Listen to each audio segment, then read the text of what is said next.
Nestlist YouTube channel. Sekali lagi selamat siang semua. Ya. Yang di belakang aman? Kelihatan nggak?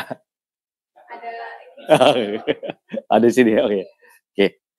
Ya, tadi waktu klik kelihatan sih ya, saya salah ya. Tadi mau nanya, ini ada yang tahu nggak nih pertanyaannya mengenai apa gitu ya. Tapi mungkin udah keintip jadi saya nggak tanya lagi ya. Memang ini bukan soal saya mau tanya hidup kalian nanti ujungnya mau jadi apa. Kayak FYP kan saya tanya ini satu-satu ya. Ada yang nanti besok habis kuliah mau ngapain, bertujuan apa, bukan itu ya. Tapi memang hari ini spesial, diharapkan kita membagikan perihal literasi keuangan ya.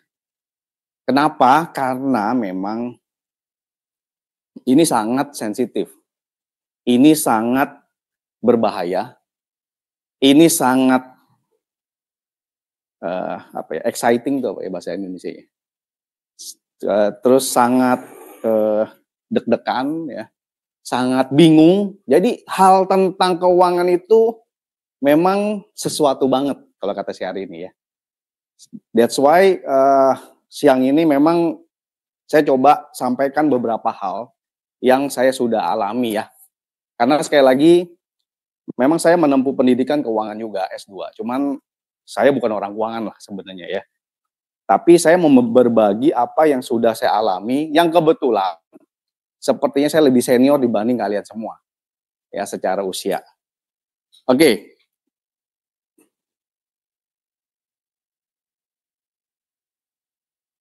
Nggak mau ya? Ya, dia bantuin lah.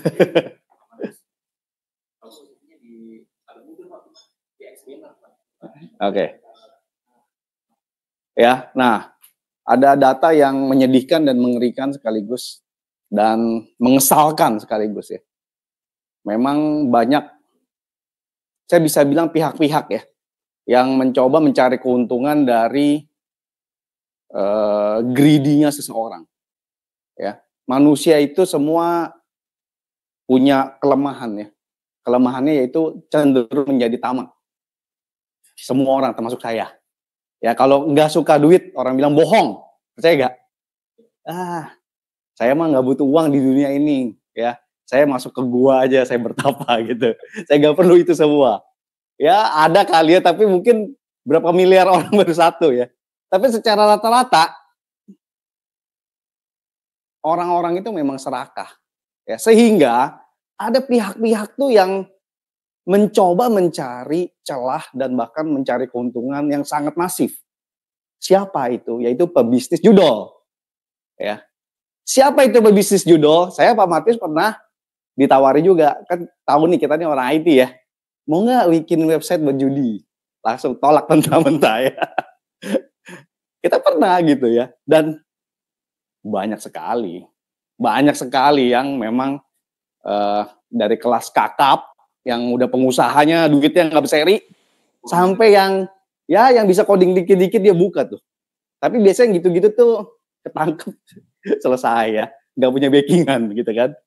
Nah, datanya begini tuh, banyak sekali yang kena karena banyak yang bermain dan perputaran 359 triliun ya tahun lalu.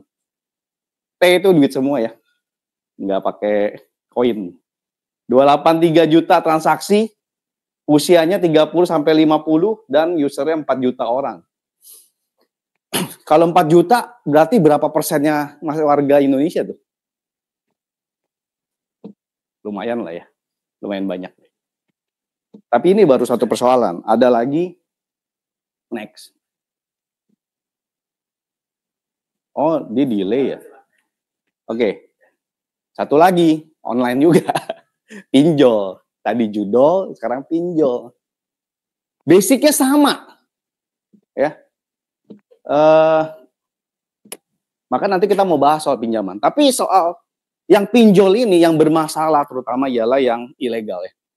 Kalau ilegal kan berarti dia nggak ada aturan ya. Ketika kamu terjerat, ya runyam. Ya. Datanya 18 juta justru.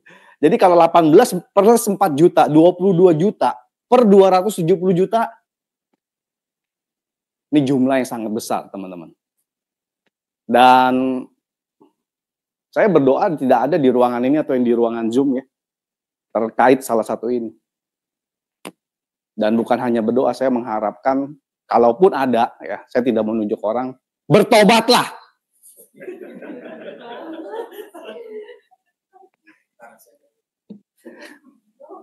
Bertobatlah, ya. Karena gini loh, itu kadang ya kita awal-awal gitu iseng-iseng kan gitu ya, nggak rasa. Kadang juga ya kita memang ada suatu tujuan nih, wah gue kalau bisa menang tanda petik, gue bisa mencapai tujuan gitu. Ada yang begitu, ya. Ada yang memang secara lingkungan itu udah semua ini penjudi semua lingkungan dia, temennya, keluarganya ada. Ya, dan berbagai macam hal yang akhirnya saya lihat orang-orang itu miserable ya. Sangat menyedihkan kehidupannya. Tapi ya, saya nggak tahu ya, kalau 10%, berarti kalau karyawan Exelis 150, apakah 15 orang karyawan Exelis ada terjadi saat ini? I don't know. Sekali lagi saya berdoa tidak dan mengharapkan yang iya segera bertobat. Wah, yang aminnya kenceng berarti juga terjerat. Ya, ini ada cerita di sebuah pabrik FMCG besar lah, saya nggak mau sebut namanya ya, karena kenal sama bosnya gitu. Ada yang di gudang gitu dia bunuh diri karena pinjol. Terus karena saya aktif di MPK, Majelis Pendidikan Kristen, ngobrol-ngobrol, pengurus yayasan sekolah dan macam-macam. Datanya mengagetkan, guru-guru banyak sekali kena. Sedih, ya pasti di antara 10% itu. Ya.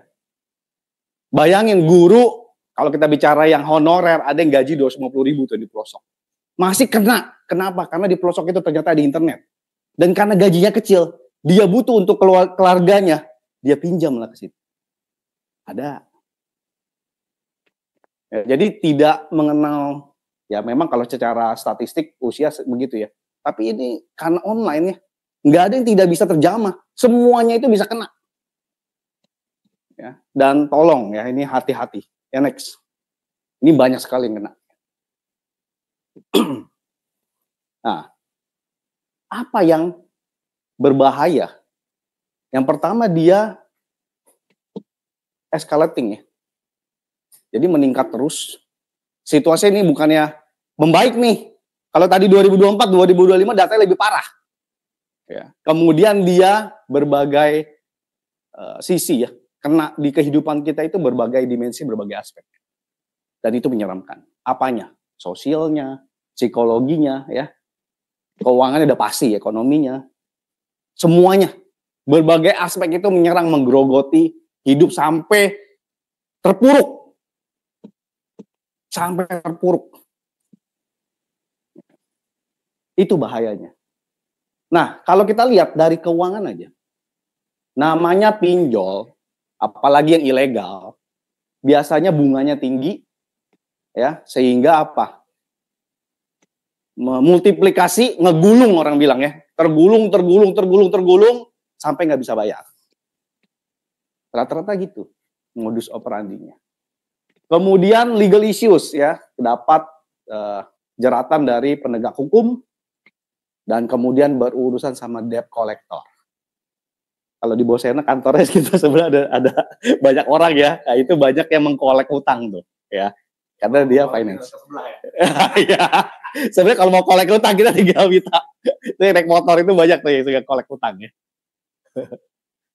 Nah, debt collector ini ceritanya juga serem, ya. Jadi jangan sekali-kali deh urusan sama debt collector. Kenapa? Saya tinggal di komplek, di klaster. Sering sekali saya melihat tiba-tiba ya bapak-bapak yang memang badannya bagus-bagus ya, perawakannya serem itu nunggu gitu. Satu kali bentrok sama security, ya, itu dulu lah, mungkin belum terkoordinir. Tapi hari ini bukannya stop, tetap aja tuh ada yang duduk di situ rame-rame, ya tiba-tiba yang Ya entahlah mungkin mau narik mobil ya, tarik, masukin ke mobil, nggak tahu apa yang terjadi sama orang itu. Dan yang saya bingung, di kompleks saya itu banyak banget ya. Karena itu orang, mungkin 3 bulan sekali itu kelompok yang debt collector itu suka depan klaster saya. Ya, entah narik mobil, entah narik utang, apa saya nggak tahu lah. Ya, itu ya ribet ya urusan sama debt collector. Kemudian social problems. Nah, ini yang lebih mengerikan. Kalau kita bicara fisik, kamu dipukul, ya, pergi ke dokter diobatin apa, selesai, ya. Ditusuk, ya kalau nggak kena organ yang vital, dioperasi apa masih bisa sembuh. Yang paling susah ialah social problems. Orang yang begini biasanya narrow minded ya. Narrow minded itu apa? Lu bilangin apa dia aja, dia nggak mau tahu. Lu ngomong kayak ngomong sama batu gitu, sama tembok. Kita ngomong hal yang sederhana lah. Lu jangan di depan komputer terus, karena kan main tuh seru ya. Apalagi kalah gitu ya, terus. Kita bilang hal yang sederhana, udah makan dulu. Kan manusia perlu makan. Nggak peduli dia. Ya. Sangat narrow minded. Egosentris dan dapat ya oleh komunitas dianggap nggak benar lah. Dikucilkan, diasingkan gitu ya. Dan orang-orang yang egosentris itu bahkan bisa melampaui hal-hal yang di luar hukum ya. Bisa melakukan hal-hal yang berbahaya. Baik untuk orang lain udah pasti, juga untuk diri dia sendiri.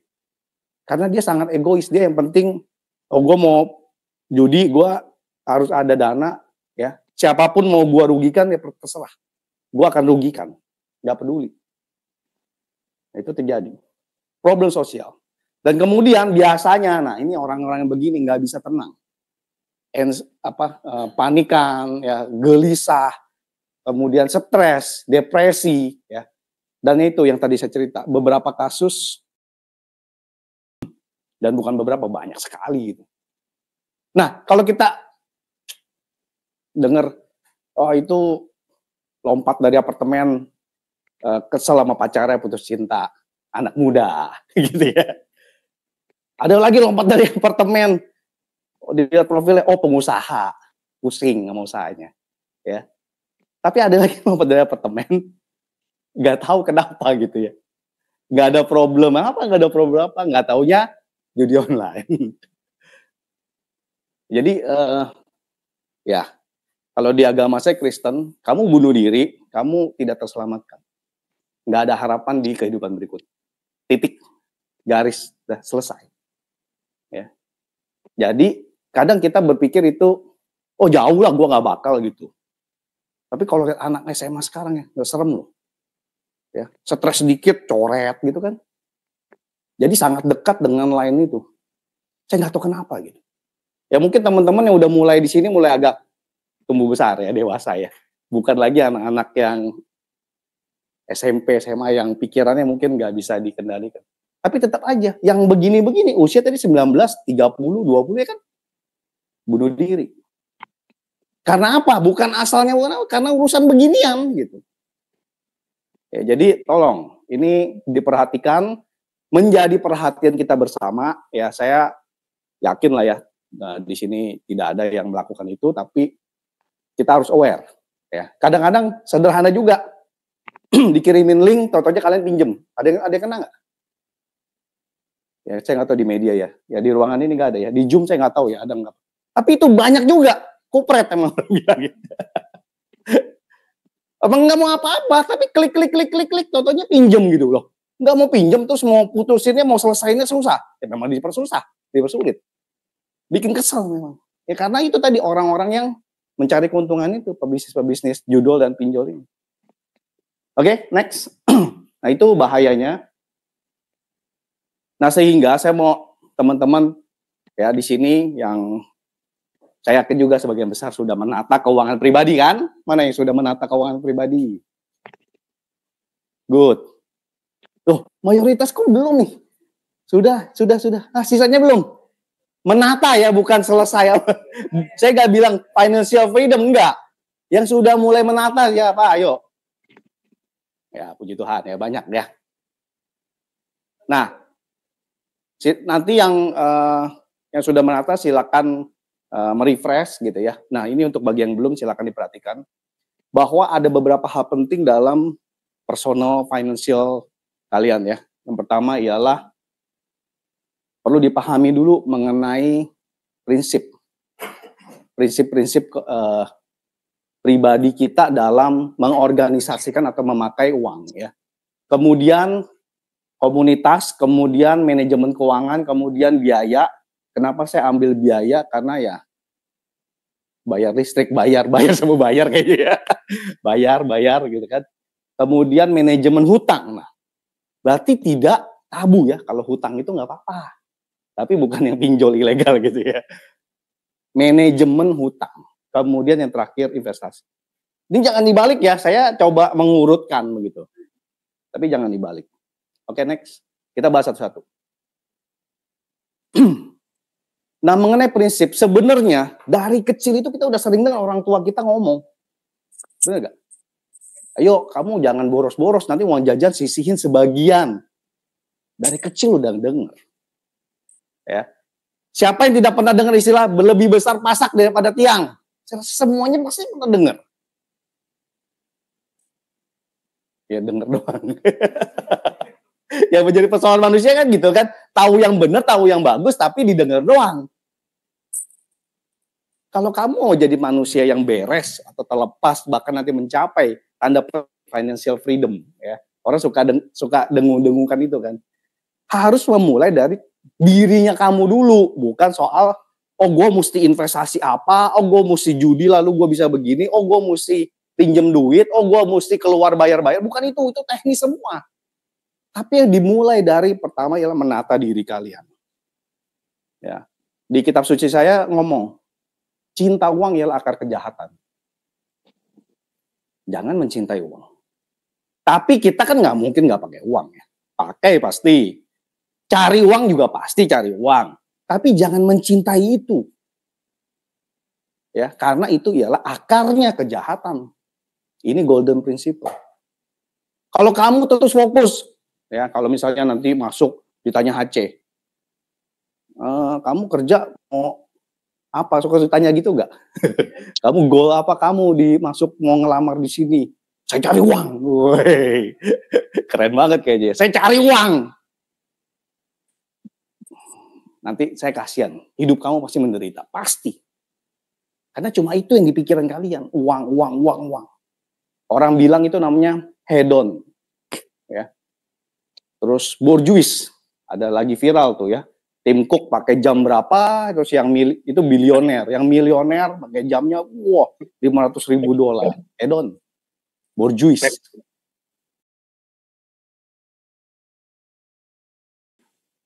Saya dikenal dalam lingkungan saya, tanda petik ya, teman keluarga, saya orang yang pelit. Saya dikenal gitu. Ya. Kenapa? Karena sebenarnya saya bisa membeli sesuatu yang lebih dari apa yang saya pakai, gitu ya. Tapi saya tidak membelinya, karena saya hanya membeli by function. Ya, baju, jam tangan aja ini dikasih. Ya, jam tangan saya beli Apple karena saya olahragawan. Saya beli olahraga.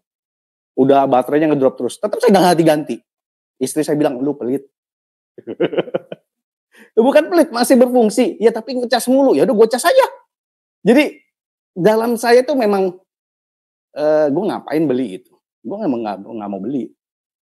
Ya tapi kalau dikasih ya ini lebih murah ya. Huawei jauh lebih murah daripada Apple Watch ya. Yang penting berfungsi. Dan bahkan fungsi jauh lebih banyak ya. Bisa ingetin saya minum nih jamnya. Bisa ingetin saya olahraga, bisa ingetin saya minum vitamin. Apple Watch gak bisa. Bisa ukur detak jantung, tidur juga didetek. Lebih murah kan? Jadi tidak perlu yang harus mahal. Jangan ikut atau jangan FOMO. Oh si itu udah nyobain restoran itu. Gajinya UMR. Tapi sekali ngebil 700.000. Di foto-foto di IG gitu, di TikTok. Maksud saya ya itu short term banget. Sangat short term. Banyak yang melakukan itu saya lihat. Jadi tolong ya, ini perhatikan bahwa cari uang makin susah. Harus perhatikan ini. Kalau kita bicara ekonomi, ya, ke depan itu bukannya makin gampang tapi makin susah. Bisnis makin sulit, ya, resesi mengancam dan lain seterusnya. Tolong bijaklah dalam pakai uang. Ya. Oke, kemudian yang terakhir, jadi goal itu bukan tentang uang, tapi goalnya bagaimana kamu hidup dengan terms yang kalian sepakati dengan diri kalian sendiri. Itu goalsnya. Kalau orang bilang financial freedom, berarti gue punya uang begitu banyak, gue mau beli apapun bisa. Bukan. Ya, kenapa? Karena kebanyakan orang tidak akan bisa cari uangnya sebegitu banyaknya, sekiranya kalian mau spend apapun bisa. Tidak sebanyak orang yang bisa melakukan itu. Tapi, financial freedom itu, kamu settle. Ngerti ya? Diri kamu udah tahu mau ngapain, apa, kebutuhannya apa, pengeluarannya apa, ya. Dan kamu happy menjalankan itu. Settle with your own. Ya. Jadi itu financial freedom. Next.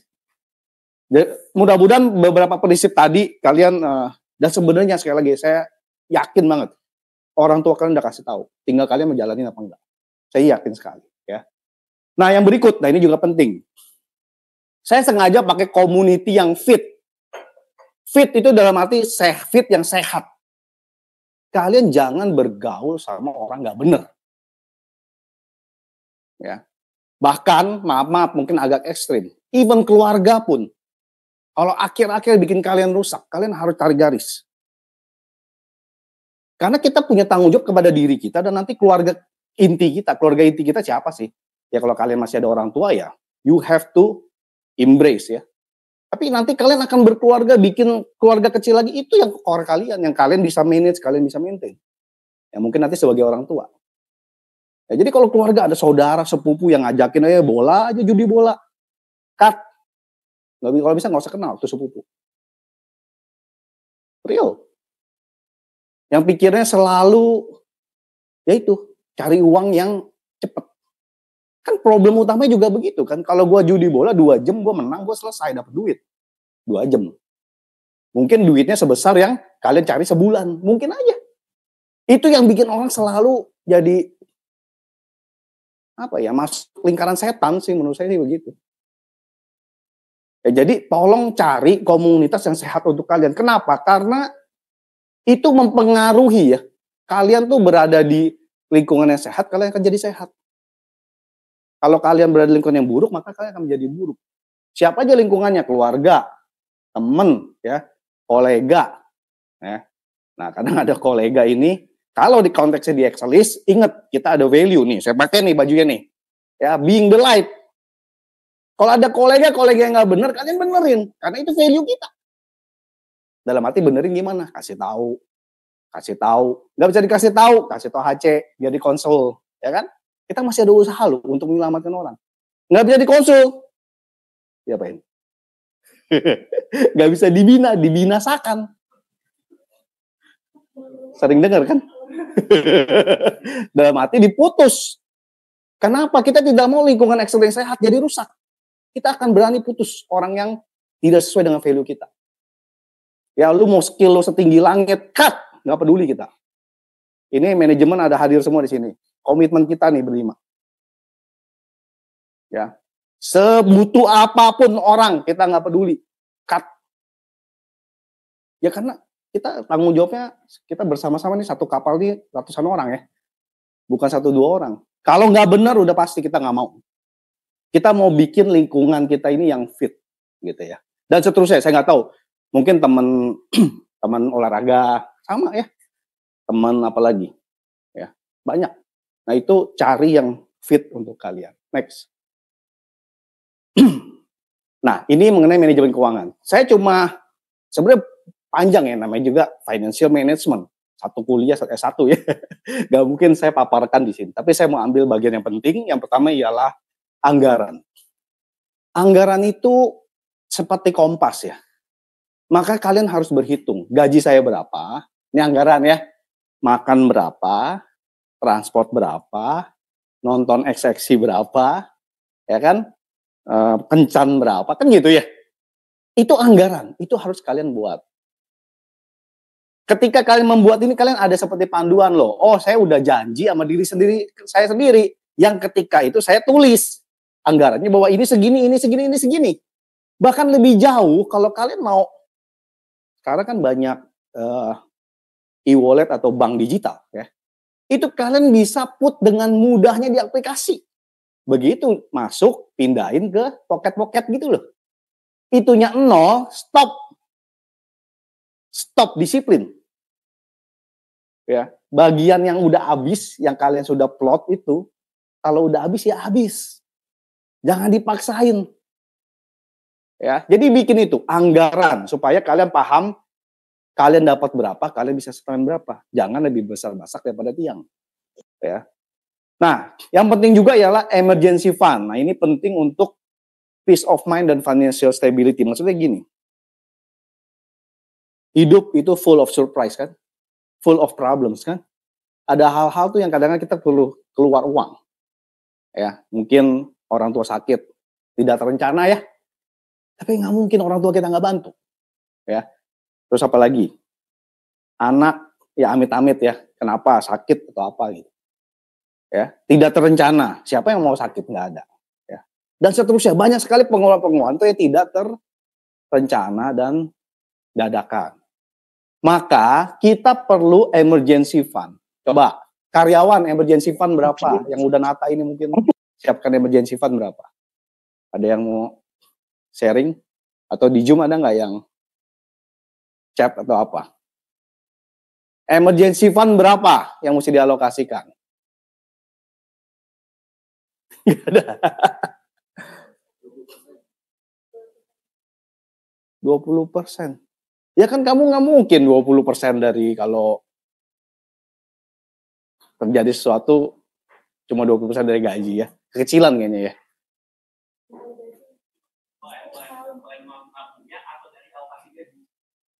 Berapa yang baik emergency fund untuk karyawan? Berapa? 6 kali gaji ya. It's good. Kalau kalian bisa. Tapi sarannya, dulu saya pernah, sebenarnya saya mengambil topik hari ini, tujuan lu apa, itu dari suatu acara radio.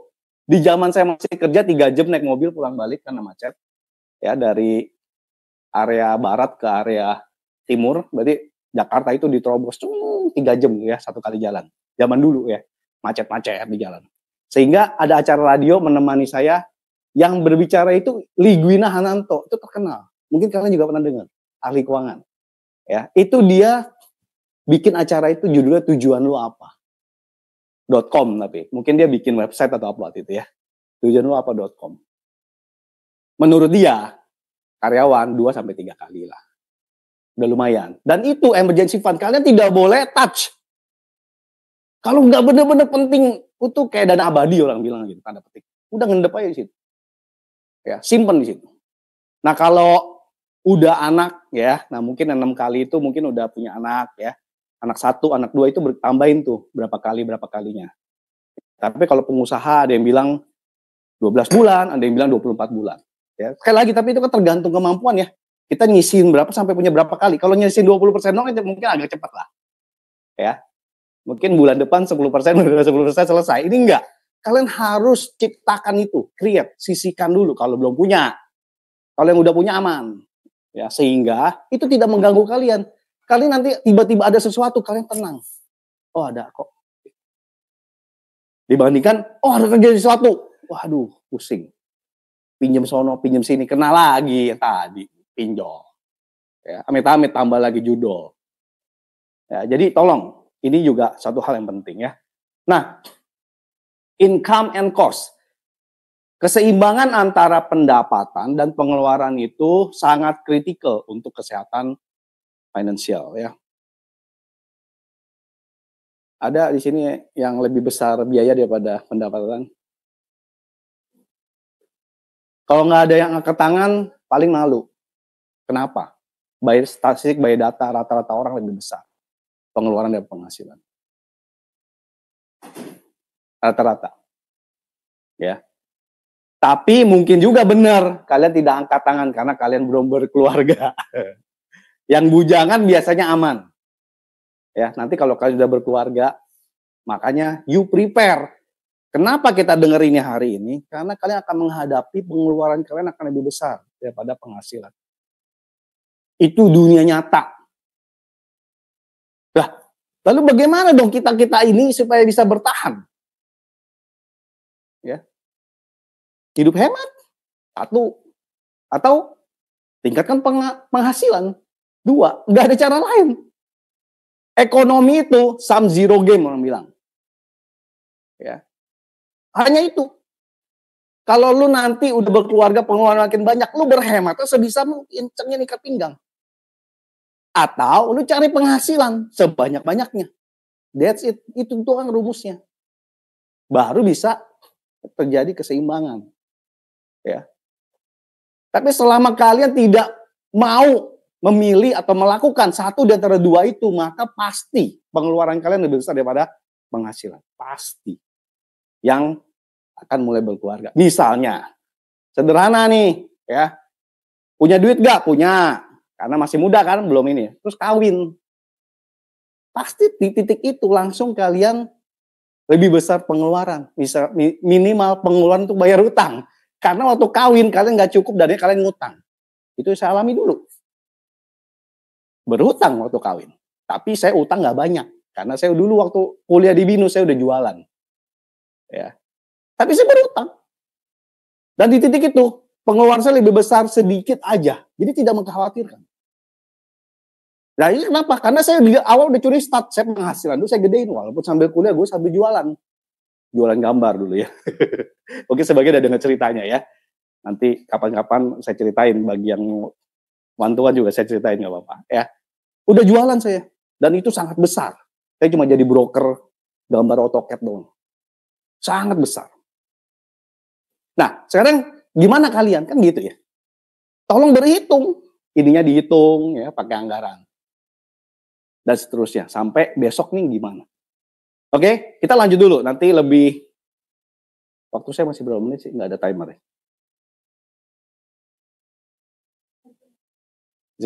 Nah, cost.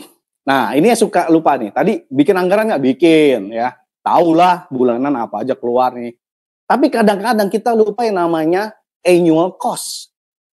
Which is ini akan terjadi juga setiap tahun. Misalnya, bayar asuransi. Biasanya asuransi itu setahun sekali. Tapi ada di breakdown bulanan, ada juga. Bayar pajak kendaraan. Setahun sekali. Sekarang naik lagi kan? Ada istilah apa? Opsen lah, apalah itu ya. Ya. Semua biaya makin naik. Makanya saya bilang, di awal hati-hati, semuanya makin sulit ke depan. Kalau kalian nggak mulai planning, nggak mulai sensitif, nggak mulai hati-hati, disiplin, kalian bisa kena masalah. Ya, maka ini kenapa kita ingatkan sedini mungkin gitu ya. Kemudian apalagi? Banyak ya yang tahunan ya, mungkin yang udah keluarga bayar sekolah, ya tahunan, mungkin 3 tahunan, I don't know. Jadi ada kos-kos yang keluarnya itu besar tapi nggak tiap bulan. Itu mesti di-prepare juga. Means apa? Itu dibagi. Ya kalau dia tahunan bagi 12 masukin ke sini. Kalian tabungin, cicilin dari depan. Ya, jadi ingat yang kalian keluar bulanan bukan hanya yang itu doang. Oh, makan berapa bulan ini? IPAM berapa listrik? Enggak. Tambah lagi yang gede-gede itu yang periodically keluar gitu ya. Bagi. Misalnya yang sekolah anak 3 tahun, ya berarti lu mesti bagi 36 bulan. Ya. Bagi masukin di sini. Nah, itu tolong diatur juga supaya kalian nanti tidak terjerat. Nah, sekarang gini. Kalau kita bicara cost ya. Berapa yang bisa kita hemat pengeluaran ya. Coba gini, sekarang gini, kita bicara makan aja. Makan bisa dihemat gak? Bisa. Listrik. Gimana hemat listrik? Batin kok gak perlu, oke. Bensin. Agak susah. Ya.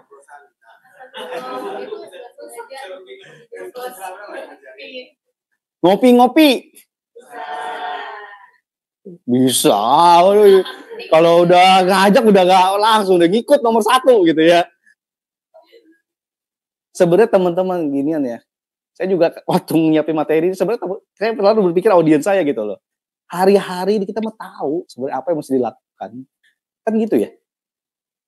Cepet kok jawab kalau saya coba iseng aja ngetes tadi ya. Cepet jawab. Kalian tahu persis apa yang harus dihemat. Masalahnya menghemat biaya itu enggak. Ya. Kalian atau gini, saya ada nggak yang berperasaan saya nggak mau hemat-hemat, tapi saya orang pelit, yang gitu gak? Nggak ada ya, bodoh amat ya. Ya bodoh amat kalau kita dibilang pelit. Ya nyatanya kita yang penting tidak nyusahin orang. Kalau gua justru boros, akhirnya apa? Gua nggak ada duit, temen gua pinjem lu, nyusahin. Tapi kalau gua disiplin sama diri gua sendiri, maka gua akan menciptakan komunitas yang sehat juga. Bahwa gua minimal, gua bisa support diri gua sendiri. Kan itu penting. Ya, tidak mengandalkan orang lain. Ya, jadi tolong cost concern, ini bukan hanya personal ya, kita pun sebagai perusahaan selalu cost concern. Coba teman-teman perhatikan ya. Dan ini harus dimulai habit. Habit yang terakhir baru saja saya lakukan ialah apa? Ketika saya kemari, saya bisa aja, kan rumah deket ya. Biasanya bawa mobil parkir di sini, tapi saya pilih parkir mahal. Panggil Andra, gue naik motor ya. Ya saya sering dilirikin sama istri saya. Dulu saya pernah, satu masa saya musik ke titik di Duri Utara ya. Sebenarnya saya bisa bawa mobil, parkir apa, tapi enggak, saya naik kereta. 1 tahun lebih. Bukannya saya nggak punya uang, tapi saya pikir gue udah buang waktu, ya bensin belum apa belum, naik kereta, ya memang sengsara cuma berdiri aja, that's it udah. Tapi lebih cepet, waktunya lebih jelas, ya kalau biaya mah udah nggak usah ngomong 3.000. Itu habit. Ya, saya bisa aja tadi, saya pikir kalau Andra lagi kemana, saya naik Gojek aja gitu ya. Lebih cepat juga. Dan lebih murah. Ya, kalau dipikir, Pak, Bapak hemat berapa sih parkir sekian puluh ribu? Ya, satu hal. Ya, kalau gue nggak punya habit ini, dikit-dikit gue akan boros di yang titik-titik lainnya. Dan gue hidup 24 jam sehari. Gue akan boros di banyak titik. Jadi di total berapa tuh? Ya, jadi membiasakan hidup hemat ialah dari lifestyle. Ya, nah sekarang pertanyaannya gini, Pak kalau gitu saya nggak boleh dong ngopi Starbucks, boleh nggak? Nggak boleh, nggak enak kopinya. Jangan di Starbucks. Oh direkam, diedit ya nanti ya. Ini kan internal ya, jadi bisa diedit sama tim Korkom ya. Tapi bener nggak enak sih. Oh gitu ya, kopi dulu ya. Boleh nggak sih saya misalnya di rumahnya punya AC ya, gue nonton pakai AC. Boleh sih ya. Boleh nggak sih gue beli Apple Watch yang 10 juta? Boleh nggak sih? Boleh. Kok bisa sih boleh yang mahal-mahal itu? Ya, jadi kadang-kadang ya jangan terjebak ketika, oh gue kalau hemat berarti gue setuju lifestyle gue hemat.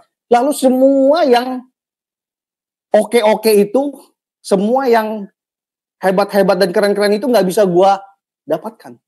Nggak juga. Ya. Tapi ketika kalian membeli yang mewah, yang mahal itu, kalian dengan sadar.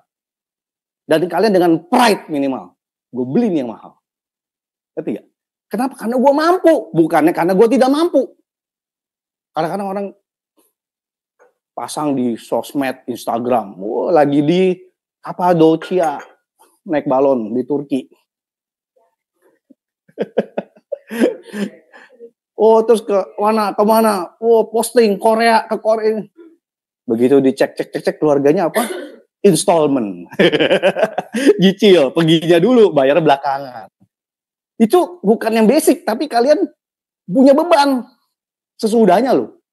Enak-enaknya, seru-serunya udah hilang tuh. Mungkin 12 atau 24 bulan ke belakang, karena nyicilnya 3 tahun, misalnya ya. Jangan itu loh. Banyak loh yang begitu. Banyak yang melakukan itu. Supaya keren, ya pokoknya gue jalan-jalan, gue nikmati dulu. Kayak tadi bilang, orang hedon gitu loh. Gue pergi dulu. Bayar, gesek, seret. Cicil 3 tahun, 36 bulan. Banyak. Nah, makanya pertanyaan saya, emang tidak boleh ke luar negeri? Ya boleh. Itu loh maksudnya. Bedanya di situ. Kalian pergi ke luar negeri dengan pride tadi. Dengan kemampuan memang gua mau jalan-jalan. Me time, having fun, family time. Tapi gue bayar dengan kemampuan gue. Cash. Nggak ada utang-utang. Mesti begitu. Itu suatu dignity yang harus dibuild gitu. Jangan tanda petik sekali lagi mental ngutang. Ya, tapi tidak tabu untuk berhutang. Mesti bedain lagi. Ya, jadi mesti smart dalam hal itu. Oke. Next. Itu cost ya. Jadi silakan kalian boleh berstrategi, boleh memilih ya, tapi dengan bijak. Saya mau keluar, mau spend berapa. Nah, ini tadi saya bilang, tidak tabu untuk berhutang. Ya. Karena memang sistem ekonomi ini udah diciptakan yang Maha Kuasa kan gitu kan. Hutang itu kan ialah satu proses bisnis sebenarnya. Suatu proses bisnis yang memang tercipta dari sistem ekonomi. Dan itu sangat membantu. Misalnya, saya punya kartu kredit nih. Ada berapa nih? 3.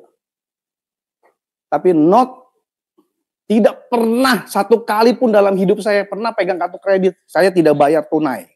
Dalam arti saya bayar yang minimal itu loh. Yang bunganya tinggi itu loh. Tidak pernah sekalipun saya lakukan. Kan kalau kalian misalnya kartu kredit tagihan 5 juta. Kalian bisa tuh bayar 300.000 gitu bisa. Sisanya itu kalian nggak bayar dulu. Waduh, bunganya 3, sekian% per bulan, men. Saya tidak pernah melakukan itu. Tapi apakah saya berhutang? Ya berhutang lah, gue makan dulu, gue gesek kok. Nggak langsung bayar cash kan. Saya berhutang. Maka kartu kredit itu pakailah dengan pinter. Jangan dibodohin. Ya, udah tahu ada annual fee. Ya kadang-kadang juga ada bank-bank yang kalian bisa nego kan. Saya ini selama ini nggak pernah sih juga bayar annual fee. Kecuali kelupaan untuk settle ya.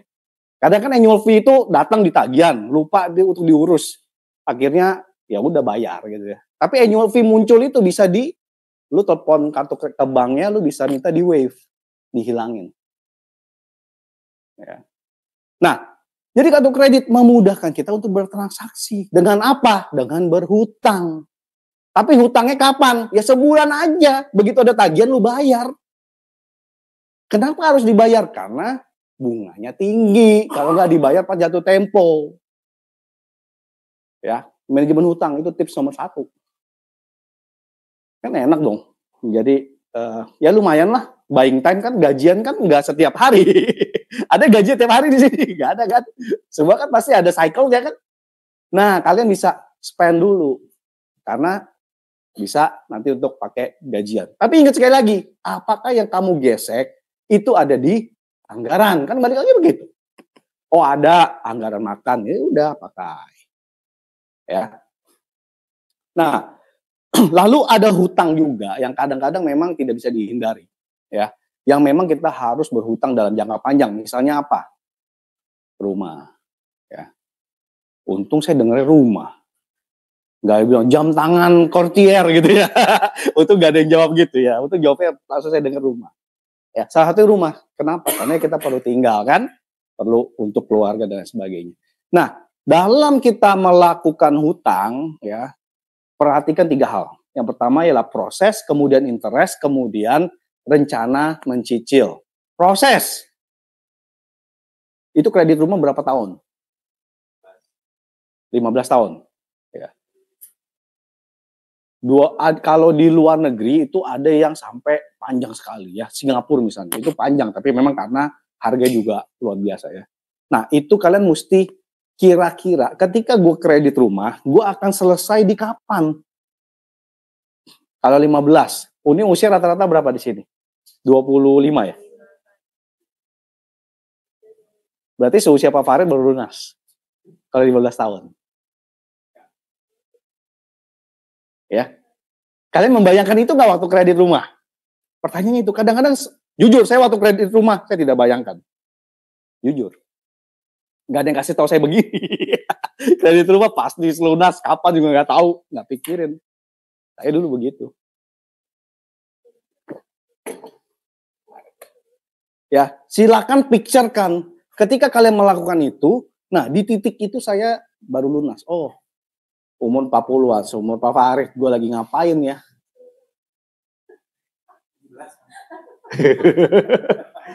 Atau ada yang 30 tahun, oh seusia Pak Markus gitu ya, gue lagi ngapain ya?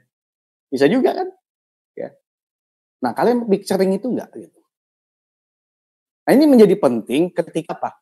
Kalian sudah menggambarkan di usia saat dilunas itu, berarti kalian sudah mempunyai satu aset yang kalian tidak ada beban cicilan lagi. Tapi sepanjang ini kalian akan punya beban terus yang kalian harus carry.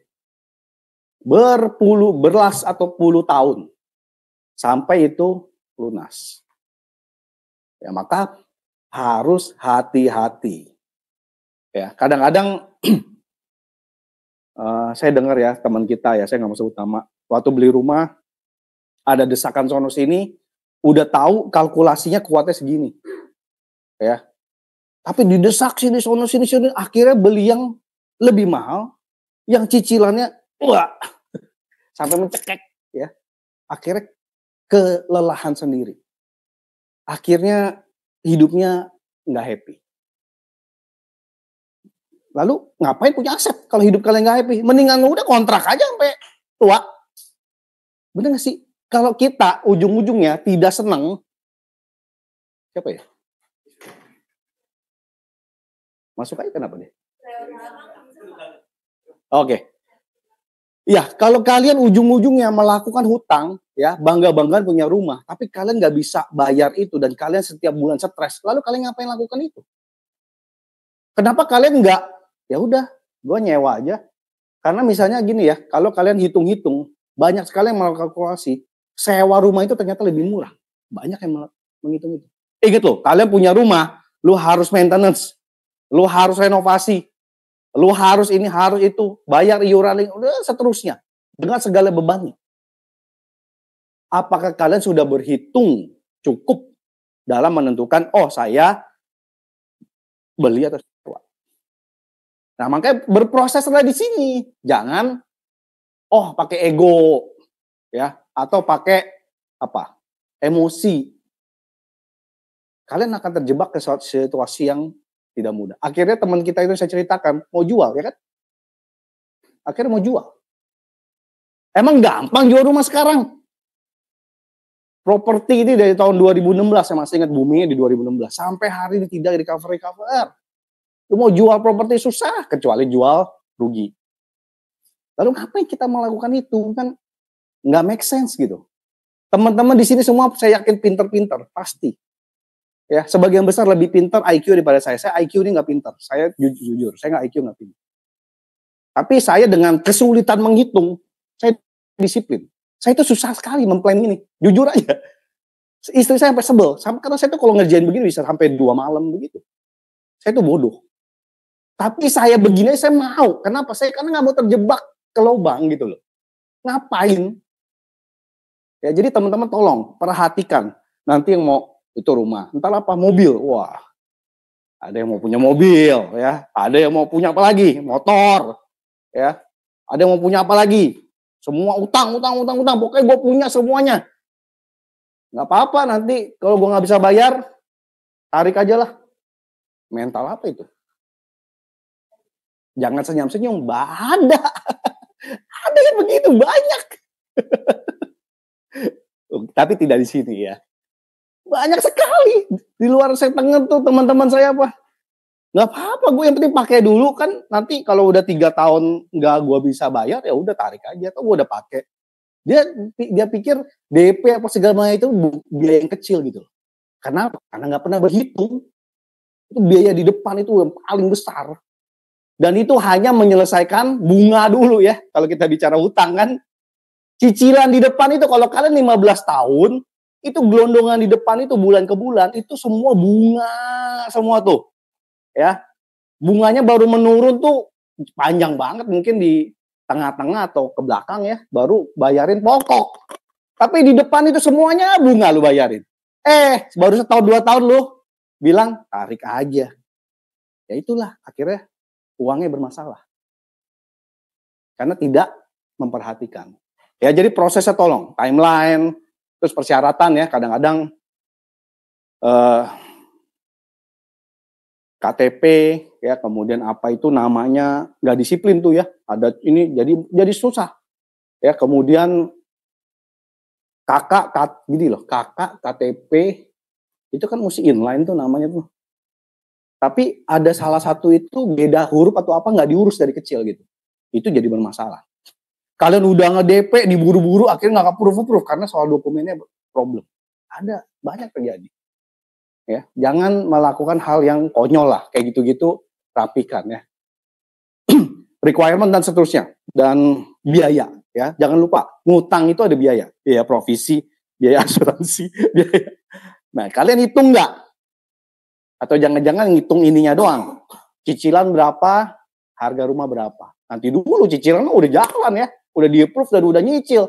Biaya di depan itu gimana? Oke, nah interest. Interest yang tinggi ialah musuh paling buruk di dalam berhutang. Ya, sama. Pikiran orang-orang yang pinjol ilegal itu ialah yang penting gua bisa ngutang. That's it. Nggak pernah ngitung bunga. Orang-orang yang pakai kartu kredit sembarangan, lalu bayarnya minimum, ya tidak pernah berhitung bunga. Pada bunganya tinggi. Dan seterusnya. Akhirnya banyak orang itu pakai kartu kredit, nggak mau bayar. Zaman dulu bisa. Zaman sekarang lu masuk BI, langsung blacklist. Begitu kalian ada kesempatan mau kredit rumah lah, kredit sesuatu lah, bikin PT lah. Begitu di BI checking, dulu pernah urusan kartu kredit yang mungkin nilainya 2 juta, nilainya 3 juta. Kenapa? Karena kalian itu udah gue pakai terus ya, nggak mau bayar, udah jadi kucing-kucingan ya, ngumpet sana ngumpet sini nggak bayar, ya kan kecil biar aja. Banyak orang yang tidak bertanggung jawab seperti itu, banyak.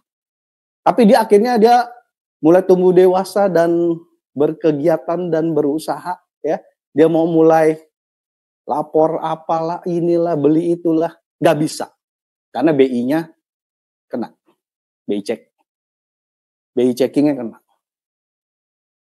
Ya hati-hati. Jadi jangan menyepelekan hal-hal yang sederhana ya. Jadi tolong disiplin.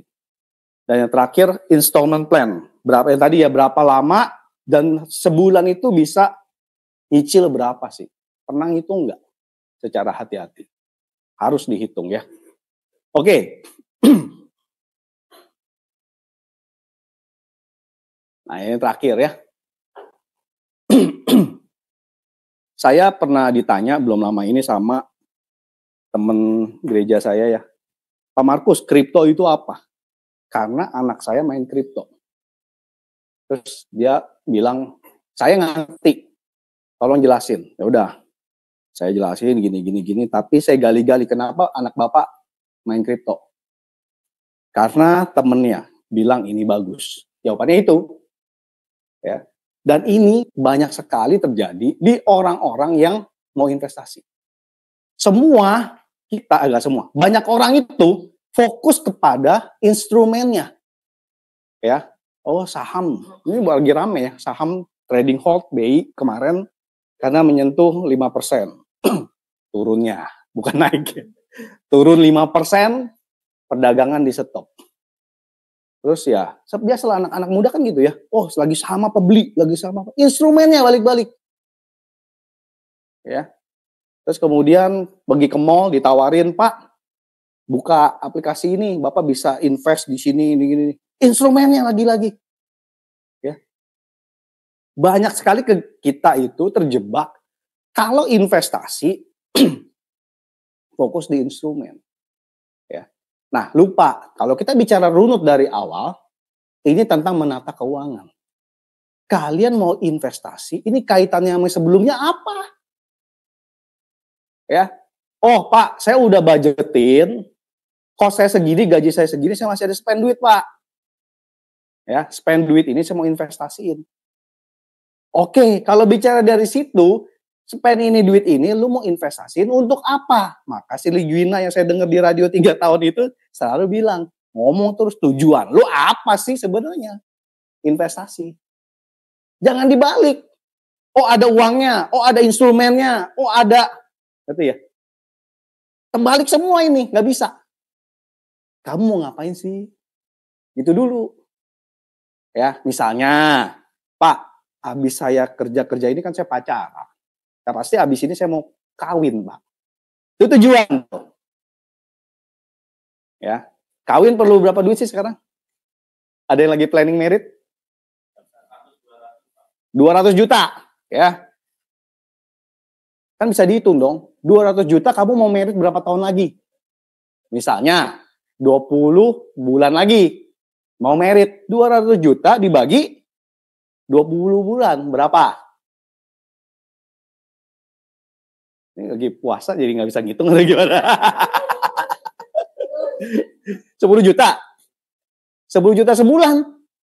Kamu harus kumpul 10 juta dalam 20 bulan untuk bisa merit 20 ini. Kalau cuma nyisihin doang. Tapi ingat, yang kamu kumpulkan itu sebenarnya bisa diinvestasikan. Supaya apa? Kamu nggak perlu 10 juta. Karena apa? Investasi itu duitnya beranak. Gitu. Mesti polanya begitu. Nah ingat, karena cuma 20 bulan, maka yang pasti, lu kan nggak mau dong merit lu diundur. Waduh. Bisa dirujak sama pacar kamu, calon istri kamu, atau calon suami kamu kan. Nggak mau mundur dong. Kalau nggak mau mundur, maka pastikan investasi yang tidak akan bermasalah. Berarti investasi yang risikonya kecil. Yaitu, tergantung, reksadana saham risikonya lumayan, medium.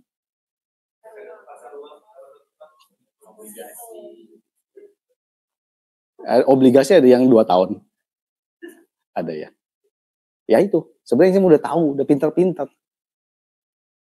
Tapi, sekali lagi, lakukan tidak. Gitu ya. Hah? Bukan. Bukan yang penting niatnya dulu. Yang penting melakukan. Niat mah gak efek. Niat doang, pengen doang. Tapi galak kerjain. Sama juga. Ya. Jadi tolong, jadi set goal. Satu lagi contoh ya. Apa tujuan misalnya? Saya mau pensiun. Semua orang pasti pensiun kan? At the end, ya umur itu nggak bohong. Kita akan dihabisin sama umur, pasti. Ya, semua akan masuk ke tua renta, pasti. Maka kita akan masuk usia pensiun. Ketika kalian pensiun, butuh dana nggak? Pasti, walaupun dananya nggak besar. Ya.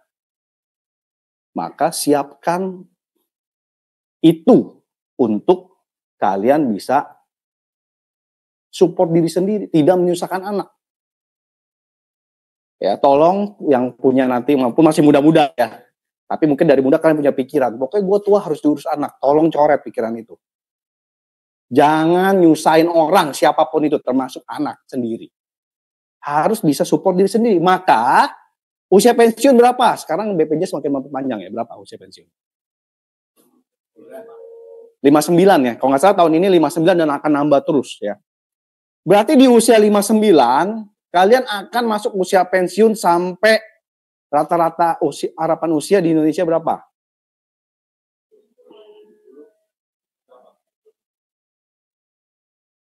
Tujuh puluh lah ya. 70 kurang 59 berapa? 11. Berarti siapkan uang yang bisa mensupport kalian ketika pensiun 11 tahun dan itu membayar kalian bulan ke bulan. Ya, cara hitungnya gimana? Ya. Kalau hari ini basic cost kita nih. Kan tadi kita ngitung budget kan. Basic cost itu apa sih? Makan. Apa lagi?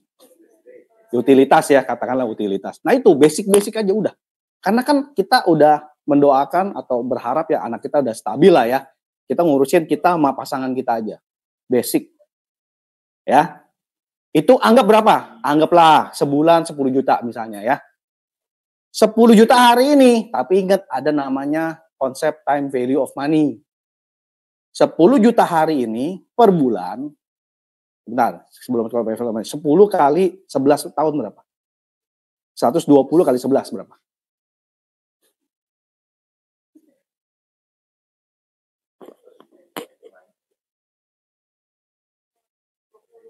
Satu M.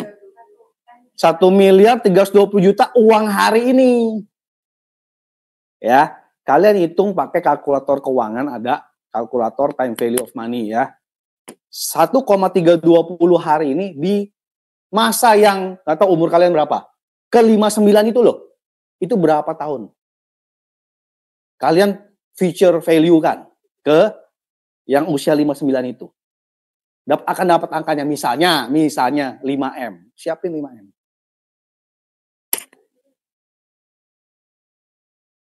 Itu tujuan.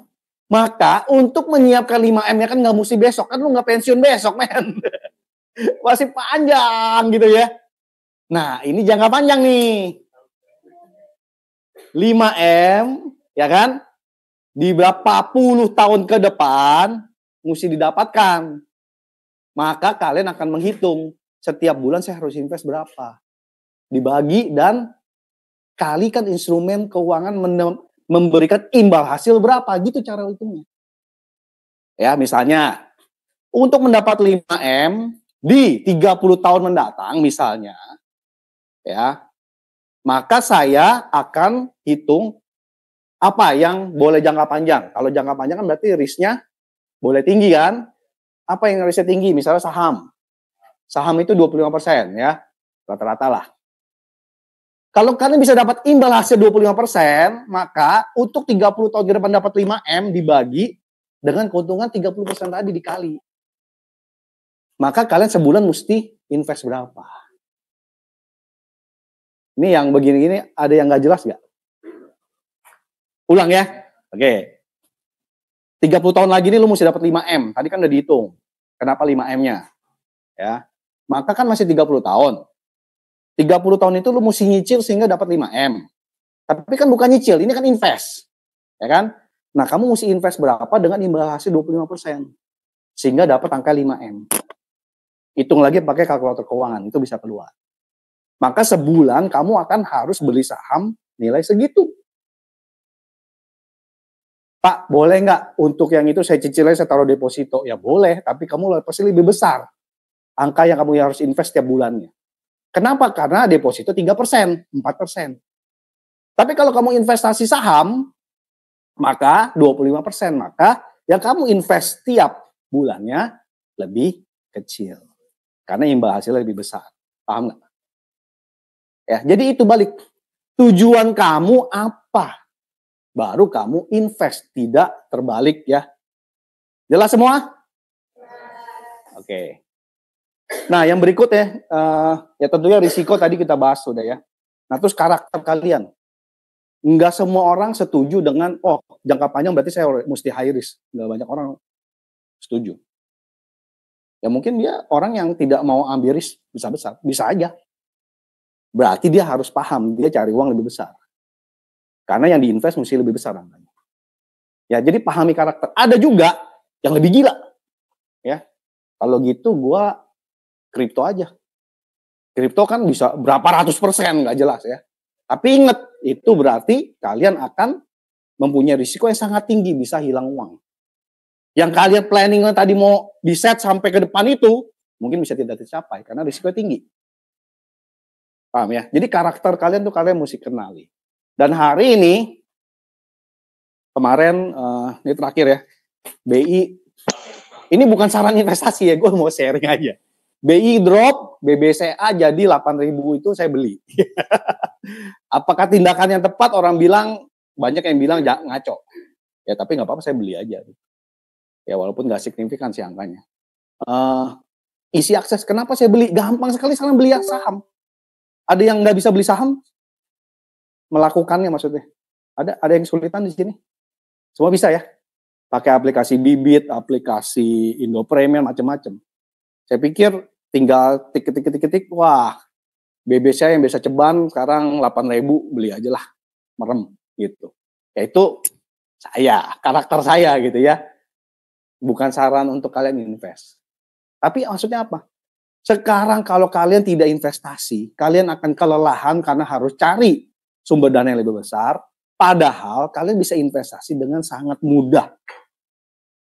Ya, tapi lakukan dengan cara yang tepat supaya kalian tidak salah langkah. Ya, jadi tolong masih muda, jangan hedon ya, boros. Tapi kalian lupa bahwa hidup ini panjang. Kalian tuh masih perjalanannya masih puluhan tahun ke depan. Tata dari sekarang, lakukan cicil disiplin sampai kalian mencapai tujuan kalian. Begitu ya. Oke, saya rasa waktunya udah habis. Thank you waktunya dan semoga bermanfaat. Selamat siang.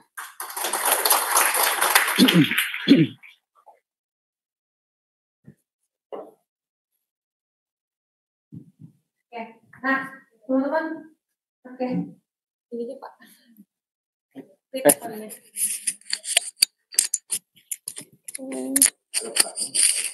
Ya, nah buat teman-teman nih, setelah kita dengerin tadi ya apa yang udah disampaikan oleh Pak Markus gitu kan, untuk teman-teman semua pentingnya bisa membangun habit gitu ya dari sekarang mumpung masih muda gitu kan, supaya bisa menata finansialnya dengan baik juga. Nah dari apa yang udah disampaikan oleh Pak Markus ini, kira-kira dari teman-teman ada yang mau bertanya nggak? Mumpung ada Pak Markusnya nih terkait dengan finansial segala macam.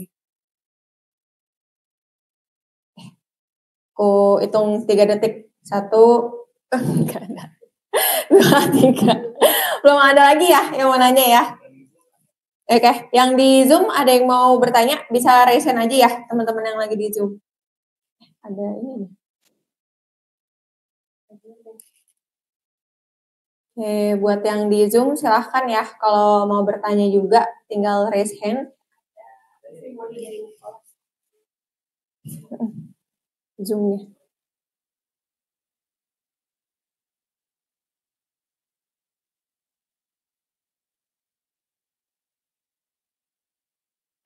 Oke, ini dari Nicholas Franciscus Huang, Pak. Oke, ya, thank you Nicholas pertanyaannya. Investasi emas bisa diandalkan untuk investasi berkepanjangan? Ya iya jawabannya. Tapi sebenarnya sarannya, karena emas itu risiko rendah, ya, sarannya ya untuk jangka pendek. Ya, kenapa ya? Karena sekali lagi bunganya kecil. Aman nggak aman? Kalian tinggal kemana? Ke toko emas, kemana jual ya pasti dibeli. Ya, risiko rendah. Maka bisa diandalkan untuk investasi berkepanjangan ya. Sekali lagi nih kalimat, maksudnya pertanyaannya saya coba arahkan gitu ya. Kalau untuk berkepanjangan aman apa enggak, ya aman, karena kan barangnya kamu pegang ya, tapi tidak direkomendasikan karena imbal hasilnya rendah. Nah kemudian mending emas atau saham, mengingat kalau misal kita investasi di saham, lalu company itu bangkrut atau isu negatif, sahamnya pasti turun drastis. Ya sekali lagi, tujuan lo apa? Gitu ya. Tujuannya apa? Kalau kalian punya tujuan yang jangka panjang, maka saham yang risikonya tinggi, kalian boleh jadikan option. Ya, kenapa? Karena walaupun tinggi volatile kan saham kan gitu ya, naik turun, ya nggak apa-apa. Nanti jangka panjang dia akan tetap naik ujung-ujungnya. Tapi sekali lagi saham perusahaan yang baik, jangan saham perusahaan yang nggak jelas ya, atau yang banyak sekarang mulai IPO tapi dengan backing komunitas dia gitu semua ngegoreng ya, jadi si konglomerat ini, konglomerat itu semua bayarin ini, terus sahamnya naik karena baru IPO ya. Nah yang begini lu mau beli? Kalau mau beli nggak apa-apa sih, terserah. Ya. Tapi ini tiba-tiba trading hold kemarin 25% drop gitu ya. Ya, itu berbahaya ya. Jadi carilah indikasinya perusahaan yang nggak akan bangkrut. Kalau ditanyakan, kalau bangkrut, ya jadi yang tidak akan bangkrut kira-kira apa? Ya, misalnya bank, Ya, kayaknya kalau bangkrut ya negara ikut bangkrut. Ya. Kemudian apa lagi? Ya kalau saya sih, sekali lagi ini bukan saran ya. Saya sharing saya. Ya. Saya tidak menyarankan. Kalau saya pikir semua orang pasti makan Indomie. Gue beli Indofood, gitu-gitulah. Kalau Indofood bangkrut kayaknya gimana ya? Dia jualan di seluruh dunia, udah global company gitu kan. Nigeria aja sampai senang banget sama Indomie kita. Saya beli gitu, kayak gitu-gitu. Ya, apalagi telekomunikasi, teknologi, ya ini pinter-pinternya kalian. Tapi pasti tidak bangkrut apa enggak? Sekali lagi ya, kalau mau risiko nol, kamu udah di liang kubur. Itu risiko nol. Nggak ada apa-apa. Udah nggak ada yang bisa terjadi sama kalian, karena kalian udah di alam baka. Itu risiko nol. Bahkan deposito pun, apapun pasti punya risikonya. Ya, kalau emas yang tadi, rendah apa enggak? Rendah. Tapi pasti aman apa enggak? Ya nggak ada pasti juga. Emas lu hilang, ya udah hilang. Duit lo gitu ya. Nggak ada yang risiko nol gitu. Ya, jadi tolong disesuaikan tujuan kamu apa dalam memilih emas atau saham, gitu ya. Kalau sekali lagi nih, risiko rendah untuk yang jangka pendek, ya. Risiko tinggi untuk yang jangka panjang supaya ya tepat gitu ya. Oke, mudah-mudahan menjawab. Ada lagi? Kalau gitu sekali lagi tepuk tangan dong untuk Pak Markus hari ini. Terima kasih Pak Markus.